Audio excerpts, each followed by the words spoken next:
time. Okay, great. All righty. Well, let me dive into it. So thanks for coming to the talk today. I'm going to talk to you a little bit about pasture soil health management. As Rich said, I work for the Natural Resources Conservation Service. I'm acting as the Northeast Regional Soil Health Specialist. When I'm not acting as the Northeast Regional Soil Health Specialist, I work as the state agronomist and state grazing specialist in New Jersey. Prior to that, I worked for NRCS in Pennsylvania, and prior to that, I worked for NRCS in Wyoming. And when I'm not working for NRCS, we have a farm. I run my family farm. It's a small farm in Pennsylvania of about 80 acres. We run 100% grass-fed beef. We do pastured hogs, and we do pasture poultry. And we have a small CSA, and then we also sell at a couple farmers markets. So we really try to tap into that, the direct to consumer market. So I don't always practice everything that I preach. I'll talk to you about some mistakes that I've made personally, throw in some science in there for those of you that are interested. And if you have any questions, just type them in the chat and I'll try to get to them all. So the first thing I want to do is just set up some soil health principles and how they relate to grazing. So NRCS identifies 4 different soil health principles. You might hear other agencies have more or less than that, but NRCS identifies the 4: minimize disturbance, maximize soil cover, maximize biodiversity, and maximize the continuous roots living in your fields. So I think the 2, if you're not in a soil health system for grazing yet, I know some of you are still just thinking about getting into grazing. The 2, in my opinion, that are easiest to start with is minimizing disturbance and maximizing your soil cover. So I think these are also really important for reducing erosion. We can't really improve the soil health if we don't really have the soil there to improve. So the process of erosion, it's really a 3-step process. The first step is just detachment of that soil particle. Maybe that's by water in a rainstorm, or it could be through wind. It can also be detachment caused by grazing animals. It can also be detachment caused by equipment. So that can happen a lot of different ways. And then the second step, we need to have transport.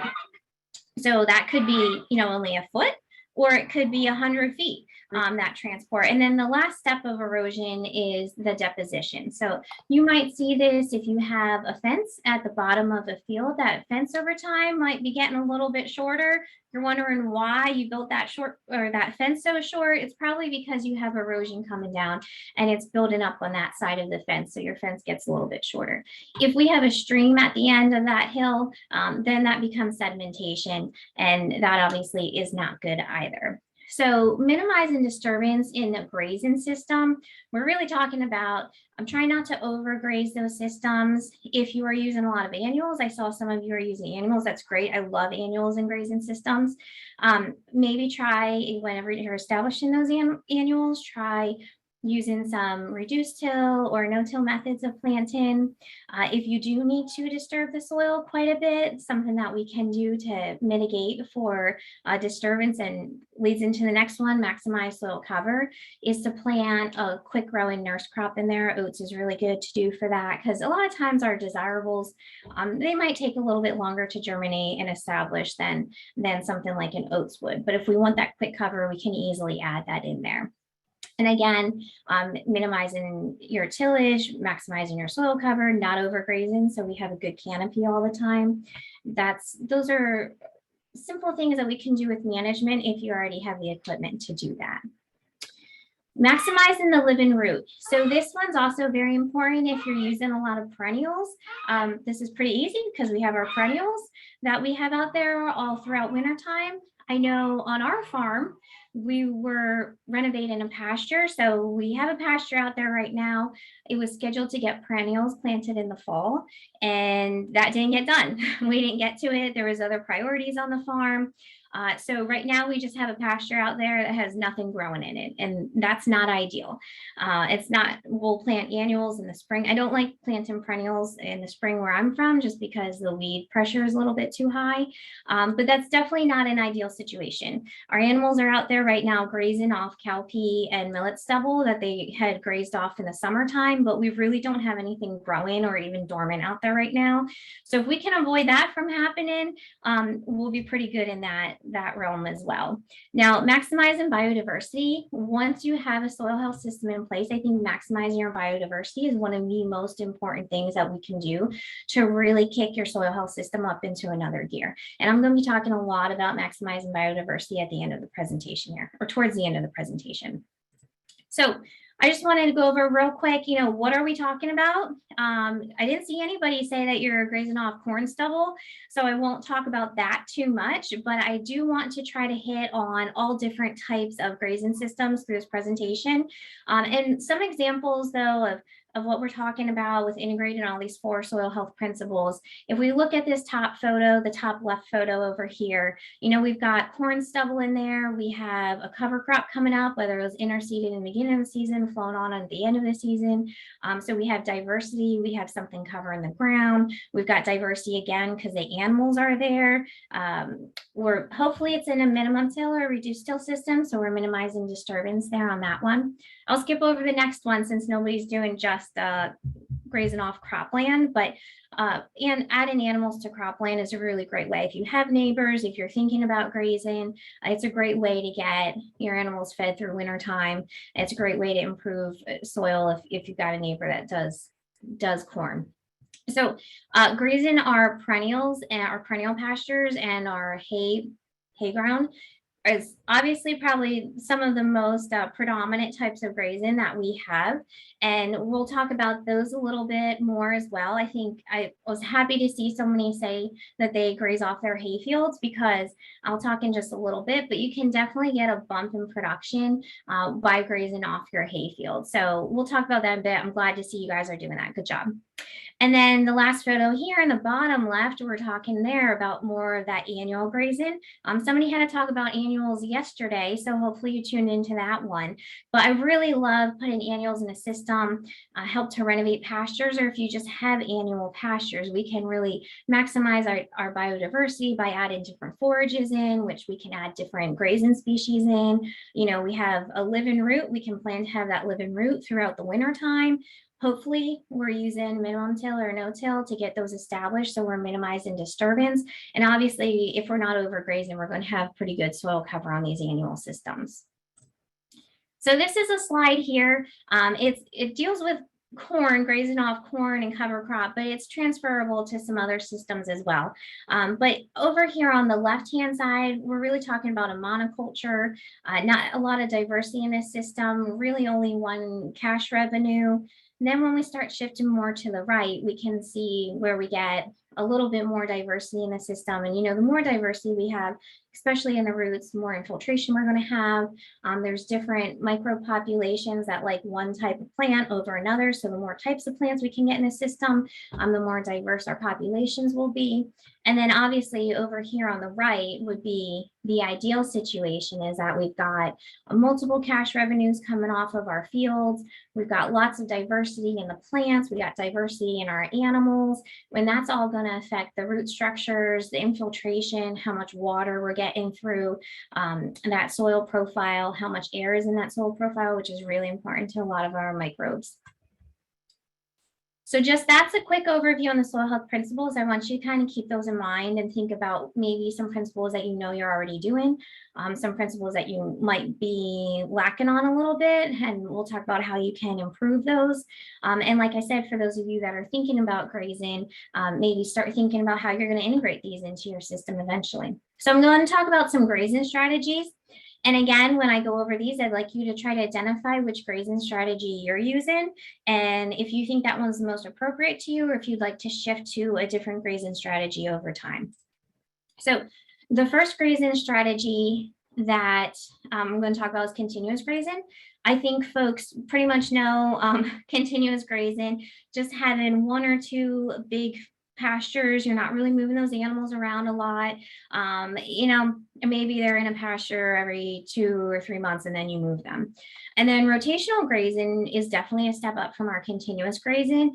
These pastures are more defined. We're moving on a rotational grazing system more on a day basis. So maybe every 5 days, you're going to move them, every 4 days, every 7 days, whatever interval, you're going to be moving those animals. A lot of times in these grazing systems, we see a lot more permanent fence for our interior fences, as well as the exterior, obviously. But your rotational grazing systems are good, but we can get a little bit better than just moving every 5 days or every 7 days. So then we get into what we call strip grazing. Strip grazing is a very, I would say, very reactive kind of grazing where we're going to respond, or I guess dynamic is a better word. We're going to respond to the conditions out there. So instead of just moving every 4 days, every 5 days, every 7 days, we're going to move those pastures and we're going to size those pastures based on the conditions at the time. Are we in spring flush time? Are we in summer drought time? We're going to adjust all of those different pastures and how big they are and how often we're moving the animals to meet the site conditions. So for this, we're using probably exterior fence would be permanent. Our interior fences are going to be mostly temporary, so we can really change up the size of those pastures and make it a super dynamic system. So the next type of grazing that I want to talk about is mob grazing. Now, mob grazing is super high reward, but it's also very labor intensive and has very high risk associated with it. With our mob grazing, we're putting out a ton of animals or tons of animals on a site at a time, very small pasture. So we really want to cram those animals in there. The benefit we get from mob grazing is that we get a lot of trampling activity. And trampling activity is good if we don't have too much trampling where we're causing compaction.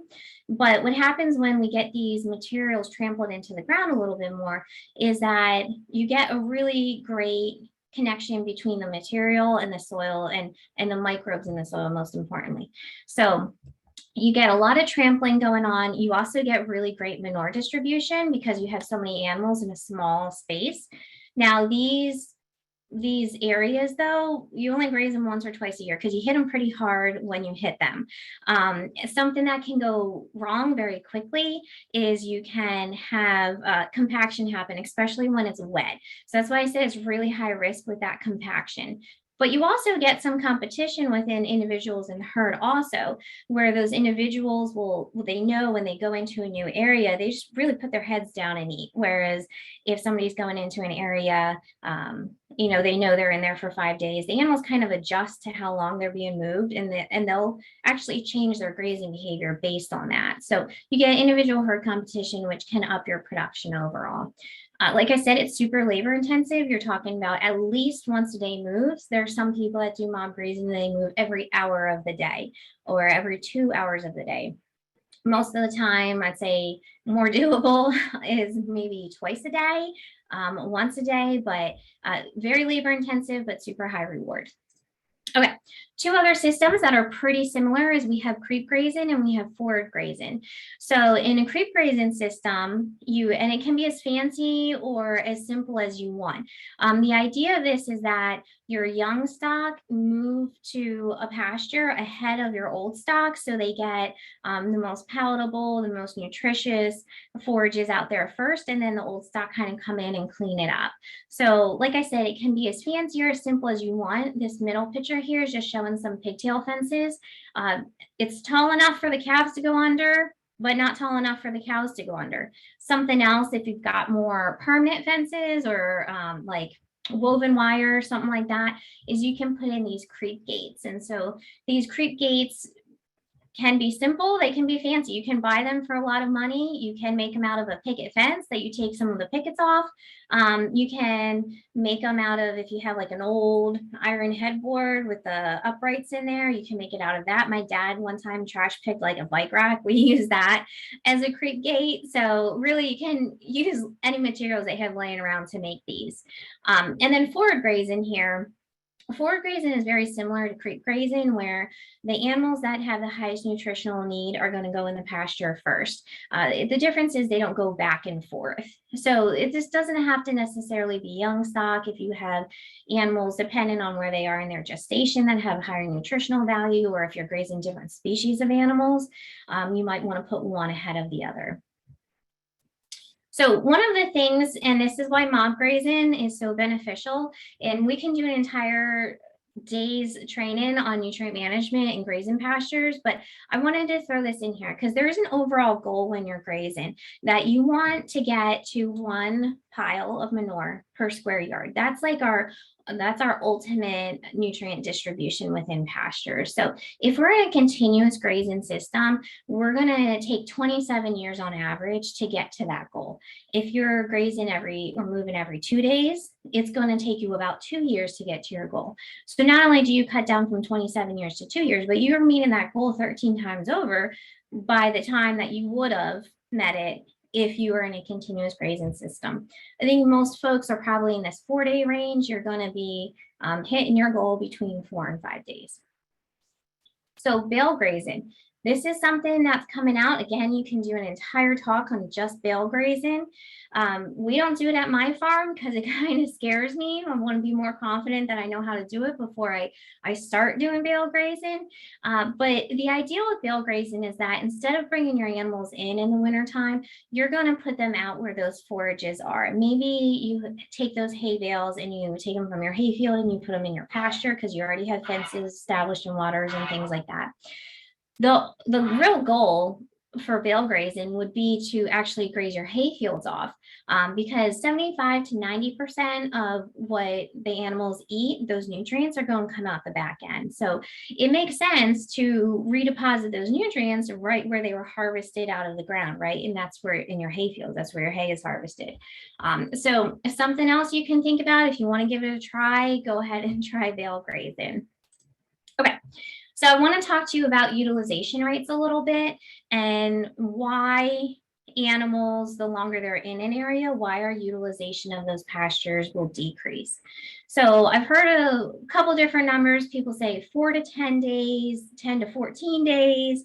And it's really seasonally dependent too. But I normally tell my folks that I work with, 5 to 7 days is going to be our tipping point, where our utilization, we're going to start seeing a real decrease in this. Of course, this is a little bit seasonal dependent as well. But animals, they have really good spatial memory. So if they eat something that really their bodies respond well to, so it's very nutritious, very palatable, it tastes good to them, they're going to remember exactly where that plant was, and they're going to go back and regraze that plant somewhere between 5 to 7 days. This is important because if you're moving every 14 days, say, then your animals are going to have the ability to go back and regraze those same plants over and over again. And why do we care about that? We care about that because that's really going to affect our root system. So our root systems are really one of the most important parts of our grazing system. With our root systems, our roots feed our plants feed our animals, and our animals, they feed our bank accounts. So if we want our bank accounts to grow, we need our root systems to grow also. The roots, they hold our soil in place. They're just total hotspots for microorganisms. Those roots are constantly dying off.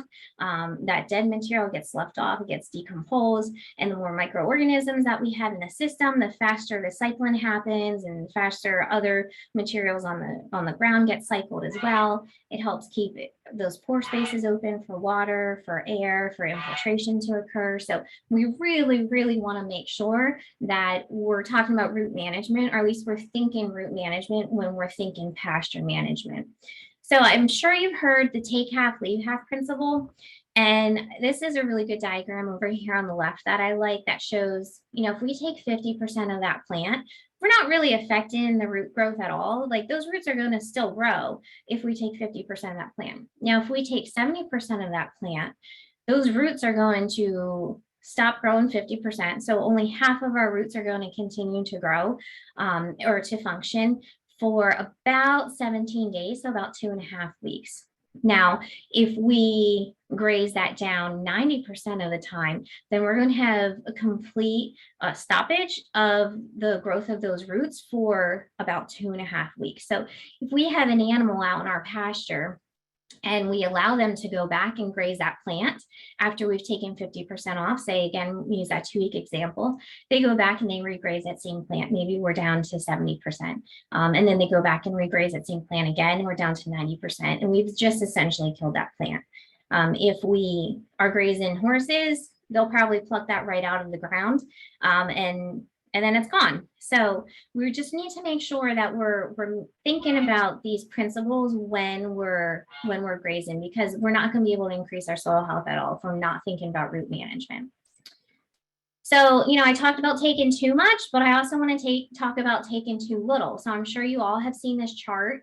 As our plants get more mature, they get less palatable, our nutrients in those plants go down, production typically goes down unless we add protein into the system, like through supplements and things like that. So I tell folks that beyond your infrastructure, your fences, your waters, things like that, one of the most important tools that you can have is some sort of mower that you can set at a higher height, so about 6 to 8 inches. Because if we can go in and clip these pastures after our animals have moved through them, reset anything that those animals had refused, then we can kind of keep everything at an even playing field and really help our production in those fields. Okay, I want to talk to you a little bit about the interactions between what's going on above ground and below the ground. So one of the things I mentioned it before, compaction, super concerned about compaction. Probably one of the biggest issues that I deal with in people is compaction in their grazing systems. It can really wreak havoc on us. And it's kind of, you don't really see it happening. So it's kind of like a silent killer. It happens quickly. It can happen quickly, and it can take a long time to reverse that. So if we think about, our normal equipment that we use, tractors and things like that, they have tracks, they have big tires, and that's really meant to distribute that weight out over a time period, or I'm sorry, over space. And if we, think about a cow or a sheep or something like that, all that weight of that animal is really centered onto 4 little points. So it's not really spread out over space. It's centered on 4 little points where that animal is walking. Now, when they're walking, and most of our animals, they walk and eat, our ruminants will eat and ruminate, but they're still walking quite a bit. You have that action where kind of that angular action where it's more than just straight down compaction. We have compaction and then, sloughing off of soil and things like that every time they're walking. So there's a story I always tell people. We had a really rainy spell about 2 years ago, and I had put my cows out into one of our good pastures, and I was moving them every 2 days. But even with the rain, or in the 2-day moves, we got quite a bit of compaction out there in that pasture, and we're still feeling the effects of that now. So that was just 2 days 2 years ago. I'm still dealing with it now, and we're going to have to just go in and renovate that pasture because it's just not as productive as I want it to be. So definitely think about your compaction management when you're thinking about this. And as we're compacting, that's just closing those spaces for the air, it's closing spaces for water, it's closing spaces for those roots to really grow. And we want those roots to have a nice, open soil to grow through. Okay. One of the things that I love is this study right here. It was done. There's a couple of charts on here, but I really just want you to focus on this one that is circled here. So there was a study that was done that compared what happens if we just go in and clip a pasture versus what happens if we go in and actually graze a pasture. And what they found was that there's actually a response in the plants to saliva in our typical grazing animals. And what happens is when something is grazed off and that saliva hits the plant, there's signals that are sent to that plant. Somehow this works, and that plant actually grows a little bit better when it's in contact with saliva versus just being clipped off. So one of the cool things is they found that not only does the plant grow more, but the biggest effects were that the below ground biomass, that root system, that's the part that's most affected by the saliva, is that underground root system grows a lot more versus just clipping that off. And then something else they found is that the saliva actually accelerates the carbohydrate mobilization during regrowth. So not only are those roots growing a lot better when we have saliva in the system, but we also have better regrowth. That plant can rebound quicker to that grazing activity. So one thing that I absolutely love to talk about, you can't talk about soil health and pastures unless we talk about dung beetles. So if you guys aren't thinking about dung beetles in the systems that you have, you need to start thinking about dung beetles. And if you're just starting out grazing or thinking about it, I want you to think about how can you increase the dung beetles in your system. So dung beetles are just so crucial to the health and the management of our soils. And I'll go through the couple different types of dung beetles. So, well, there's hundreds of different types of dung beetles out there, but they all fit into 3 different categories. So the first category are our shredders. Now, our shredders are going to live right here at the top of the ground and the bottom of the paddy interface. So these guys are really going to work internally in that paddy and really shred that debris up. And like we know that the smaller pieces have more surface area, so they're more reactive, they're easier to cycle through the system. So they're going to really start breaking down that paddy from the inside for us. Now our rollers, I think they're probably the most known types of dung beetles. You see, videos of like these little beetles rolling these huge pieces of dung around. So the rollers are important because they can really help distribute that manure further out into the pasture. Otherwise, it's just going to stay right there in the paddy, right where it was deposited. And our tunnelers are great because they will take that nutrients and debris in the manure and they'll bury it. They can go about 18 inches into the ground. So they'll bury it pretty far into the ground. And if we're working with just perennial systems, we know that we can get some nutrient stratification in those systems. So this can really help with that. It helps put roots, or get nutrients to where the roots are growing, not just at the surface, but at the lower levels as well. The tunnelers, they also help create some of those macro pores. So again, we're thinking about how can we open up the soil a little bit more and get more water, more air, more infiltration. Any place we have water and air, we're going to have a lot more microbes working, especially if there's nutrients associated with that.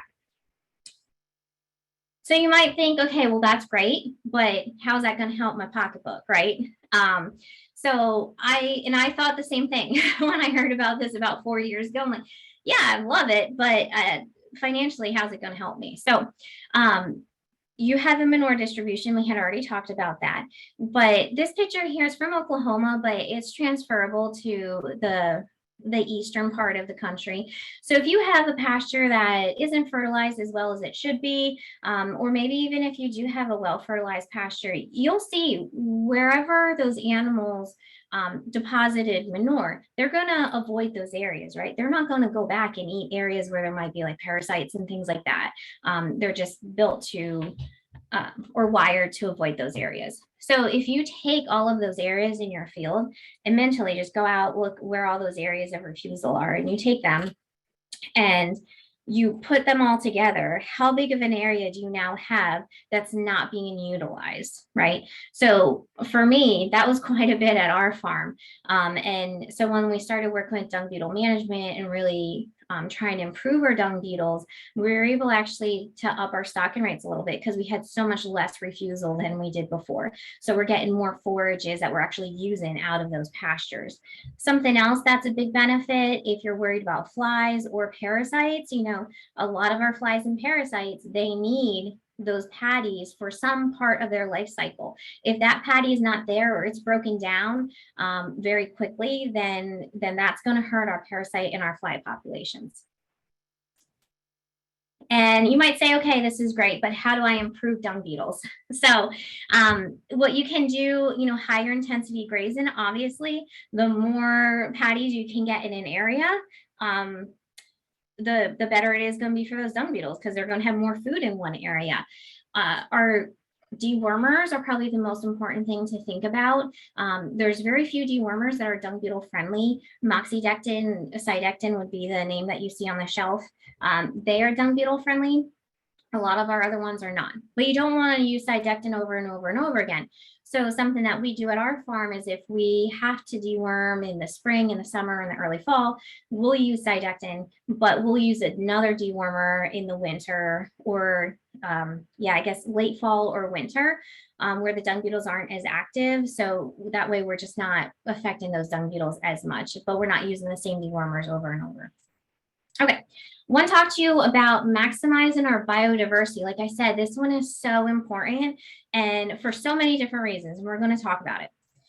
So I love this sign here. It's from North Dakota Extension Center. Grazing systems that utilize only one species, such as cattle, leave additional grazing opportunities on the table. But I really think that we need to be thinking about not only the grazing species, but our forages also. So when we are grazing multi-species, we can really utilize, this goes both ways. So we can, if we have a lot of different forages out in the pasture, we want to make sure that we're utilizing all those forages. And on the flip side, if we have different grazing species, we want to make sure that we have a diversity of forages that our grazing species are actually going to utilize. So they kind of, whether you have multi-species grazing now and you're replanting pastures, or if you have pastures now and you want to bring in more animals, this is a good thing to think about. So, you know, our horses, they're going to eat mostly grass and desirable legumes, mostly grass though. Very few weeds, very few browse. Our cattle, they'll go eat some more like 4B stuff, and some more undesirables, just if they get it when they swing their tongue around. If it comes out in that clump, then they're going to eat it. Now, our sheep and our goats, our sheep, similar to cattle, but a little bit different. Goats are on like a whole different universe. So if you have a field that has some shrubbier stuff, it's got some taller weeds that just grow every single year. Maybe some goats, like if you don't have goats already, maybe add some goats into your system. That way you can utilize more of those forages rather than if you just had cattle or just had sheep. Anytime we can mix our grazing species together, we're just going to get better utilization. But what's really cool is then if we start picking what plants that we're going to grow for our different grazing species, then we can really start working on some of our soil concerns that we have. So if we have just like horses out there or just grass out there, you know, fibrous root systems, we're going to be breaking up some compaction at the surface. But if we can add something else in there, maybe that has a taproot, or add a legume in there, then we get a whole bunch of different things going. Then we're treating maybe low nitrogen. If you allow that plant to get to the point where it can create nitrogen, those taproots can really help break up subsoil compaction a little bit further down into the system. So we can accomplish quite a bit with just adding different plants into our system. You know, plantain and chicory are great for small ruminants. So if you don't already have that in your system, they are kind of pricey, those seeds, but they are commercially available. Maybe that's something you want to think about adding to your system and getting more diverse types of roots in your system there.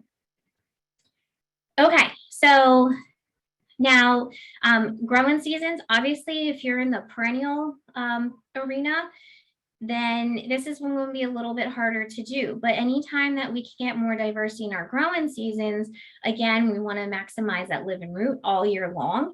We can try to do that. You know, in the summer slump, our warm seasons, we can very easily do this in an annual system, really plan for cool season and warm seasons to be growing. And again, different root systems we want to think about whenever we plant something is what do those roots look like underground and what benefits are those different roots going to give us. So a little bit harder to do if you're just doing like cool season perennials. You will have something growing all the time. Hopefully it's not a monoculture. If it is, maybe you can overseed something, or if you're renovating that pasture, don't keep with monoculture. I know, hey guys, you know, sometimes depending on the you depend on your customers. I know a lot of people just want like Timothy around here and they don't want anything else mixed in, or they just want orchard grass. So very dependent on your customers and what they'll tolerate as well. Okay, So I talked to you about, some techniques for grazing. Again, I want you to think about where you are in your grazing system now, or what kind of grazing system you want to set up. And I'm going to now talk to you a little bit about some things that you can do to kind of monitor your system and see if your soil is actually improving or decreasing. One of the things, though, that I do want to say is that if you are grazing, you absolutely need to have a contingency plan. If it's written down, that's great. If it's in your head, that's good. At least you thought about it. But your contingency plan is going to be based on your soils, and it's going to tell you exactly what to do if we're in a drought. It's going to tell you what to do if we have a flush, like in the spring or late fall. It'll tell you what to do when it's really rainy. It'll tell you what to do in the wintertime. So these contingency plans, I tell my folks, in New Jersey, when we're writing grazing plans, this contingency plan is where I want them to spend the most time thinking about. This way, if you when we had that 2 weeks of rain, I should have said, I'm going to take these animals off of this field that's easily compacted. I didn't, and now I'm dealing with those consequences still 2 years later. But if you have a contingency plan in place, then they'll just set you up to deal with anything that, Mother Nature throws at you, because nothing ever goes as planned. Some things that you can use for your contingency plan, I focus heavily on using soil survey information. So the Web Soil Survey is a great resource for this. The interpretations I like to use, capability and sub-capability class, are good interpretations. They'll give you a good overview of what your soils can and cannot handle. Organic matter depletion, again, susceptibility to compaction. Those are two interpretations from the Web Soil Survey that I use heavily when writing my contingency plans. It'll tell you which parts of your farm are more susceptible to compaction, more susceptible to organic matter depletion. And, maybe if you're just in an area where it's always rainy in the spring and you have parts of your farm that have higher susceptibility to compaction, you just know we're not going to start there in the spring. We're going to start on the other side of the farm where we're not so susceptible to compaction or organic matter depletion. Vegetative productivity is another one that's in there. This will give you a face value based on your soil. It'll say this soil can produce this many tons per acre per year. I don't really like using the numbers that they give me, but I like using it to see trends. Like this part of the farm is more productive than this part of the farm. So I can expect to be able to put more animals out where it's more productive than where it's less productive. Other interpretations, depth to water table, ponding and flooding frequency, I often use. There are hundreds of interpretations on the Web Soil Survey. Lots of good information. So if you have never been on the Web Soil Survey, poke around on that. Definitely use that to kind of build the grazing system that you're going to be using. I will say that the Web Soil Survey, it's based on soil survey data. It's not always correct, and it's done at a very zoomed out level. So if you have a very small property, you'll probably get an error saying that it's too small. Those interpretations are not meant to be so zoomed in. And sometimes the mapping is just wrong.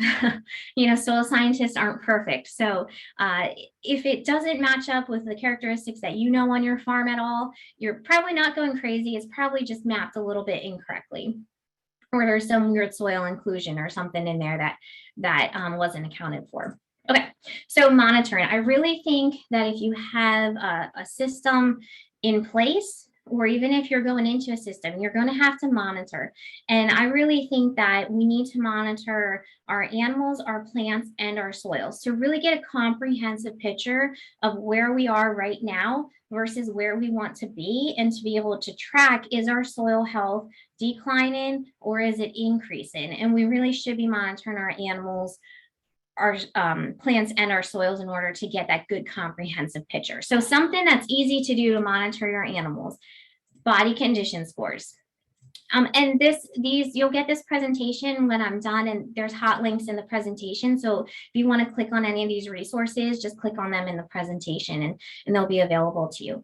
So body condition scores can really tell you how your forages are behaving, and that can tell you obviously how your soils are behaving.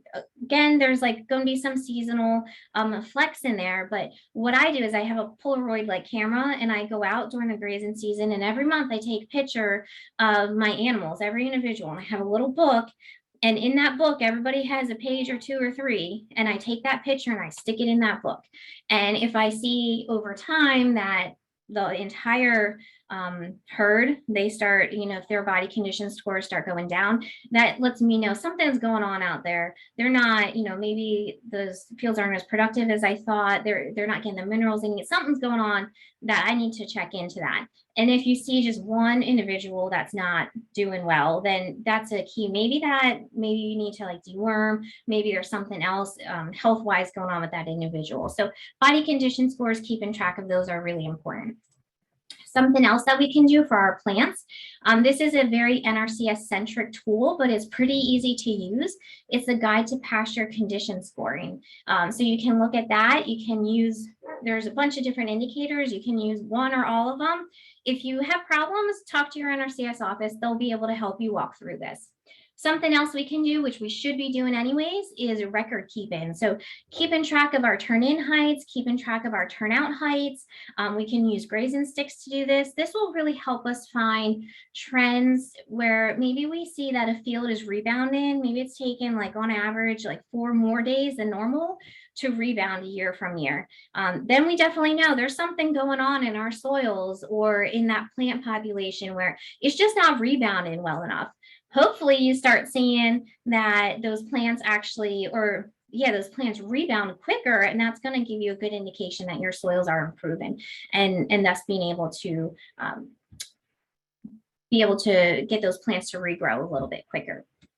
So something else that you can do, fallen plate meters. This is a really good indication of how much forage you actually have out on the site. West Virginia University has a great publication on how to build these. I have one, I think costs like less than $30 to build one. And it gives you a great estimation of how much forage you have out there, which can also help with your grazing systems if you're using more of those very dynamic strip grazing systems. Okay, so our soils. How can we monitor our soils? Again, a very NRCS-centric tool, but it's very easy to use. I really like it. It's the Cropland Infield Soil Health Assessment. It is built for cropland, but it's transferable to pasture. This will help you track trends over time in your pastures. Obviously, soil testing. We got to do soil testing if we're going to be monitoring our pastures and crop fields, and hay fields. And it can be a simple soil test. I would definitely recommend simple soil test, at least with the organic matter testing with it, but minimum, get yourself a soil test. If you want to get really into soil testing with soil health, y'all are probably familiar with the Cornell Soil Health Assessment, which gives a really deep dive into all the soil health properties of that soil. So those are just some monitoring tools that you guys can think about. So I would say know where you are. Where's your baseline? What kind of system do you have right now? What kind of production do you have right now? Where do you want to be and how are you going to get here? Or how are you going to get there? So this is my farm fail Cyrus. He's a steer that's totally worthless that we fell in love with. So he's a permanent resident with us now. And he's a troublemaker, but he got stuck in the hay feeder one day and I was like, I don't know why. I don't know where he think he was going. I don't know where he thought he was going to get to. But I just like this photo because it just makes me think about, I should probably rethink some of my life choices and Cyrus probably should too. So that's it. I'll take any questions. If there's questions, if you want to reach out to me, there's my contact information and thanks for listening today.